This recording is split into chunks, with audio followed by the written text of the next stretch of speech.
এসালামের টাকা শুধু হাসিনা খায় না, বাংলাদেশের বর্তমানের অনেক রাজনৈতিক দলের অনেক রাজনৈতিক নেতারাই এসালামের টাকায় ব্যবসা করছেন, খাচ্ছেন, যাচ্ছেন, ছেলে মেয়েদেরকে দেশে বিদেশে পাঠাচ্ছেন।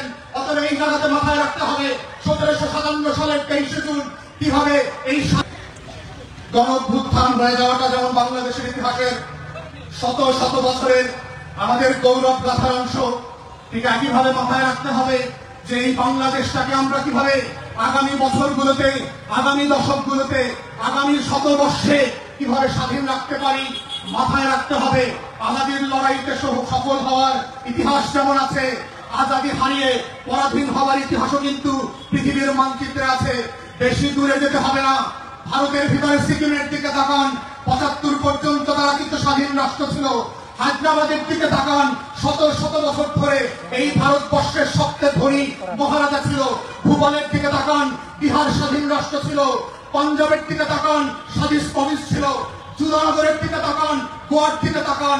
এইরকম শত শত প্রিন্সিয়াস স্টেট কিভাবে গত 100 বছরের ভিতরে, গত 80 বছরের ভিতরে ভারত কিভাবে দখল করে নিয়েছে, সেই ইতিহাস যদি আপনি না জানেন তাহলে মনে রাখবেন নিজের অজান্তে আপনার স্বাধীনতা বিক্রি করে দেবে। আপনার ভোটে নির্বাচিত এমপি মন্ত্রীরা বিভিন্ন ব্যানারে ব্যানারে আসবে, জাতীয়তাবাদের কথা বলবে, ইসলামী মূল্যবোধের কথা বলবে, আবার আওয়ামী রাজনীতির বিনির্মাণের কথাও বলবে। এসালামের টাকা শুধু হাসিনা খায় না, বাংলাদেশের বর্তমানের অনেক রাজনৈতিক দলের অনেক রাজনৈতিক নেতারাই এসালামের টাকায় ব্যবসা করছেন, খাচ্ছেন, যাচ্ছেন, ছেলে মেয়েদেরকে দেশে বিদেশে পাঠাচ্ছেন। অতএব এই জায়গাতে মাথায় রাখতে হবে 1757 সালের 23 জুন কিভাবে এই স্বাধীন নবাবী বাংলার পতন ঘটেছিল।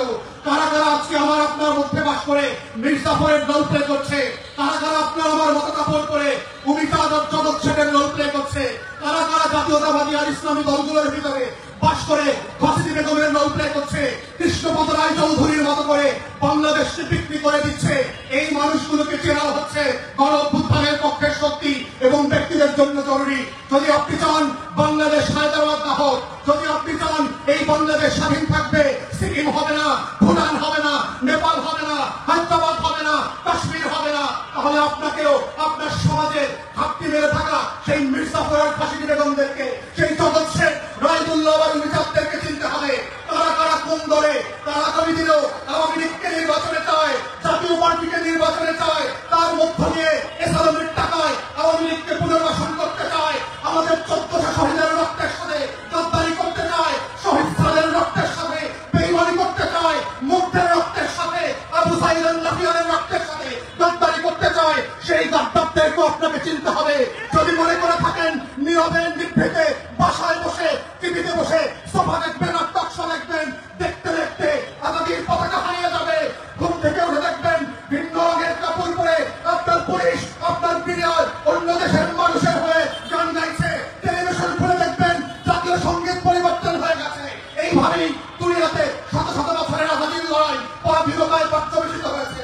তাই গণঅভ্যুত্থানের পক্ষের শক্তি যারা বাংলাদেশকে ভালোবাসেন, লাল সবুজের পক্ষের মানুষ, আপনাদেরকে মাথায় রাখতে হবে তারা আজকে বিভিন্ন ব্যানারে বিভিন্ন ভাবে আওয়ামী লীগকে ফিরিয়ে আনতে চায়, এসালামের টাকায় জাতীয় পার্টির নির্বাচন করতে চায়। ওরা বাংলাদেশের মানুষ না, ওরা দিল্লির গোলাম।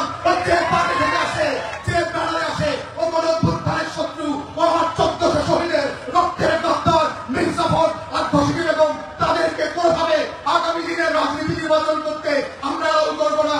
এটাই হচ্ছে গণঅভ্যুত্থানের প্রেরণা, আকাঙ্ক্ষা, বাংলাদেশ 2, এবং এটাই হচ্ছে জুলাই সনদ বাস্তবায়নের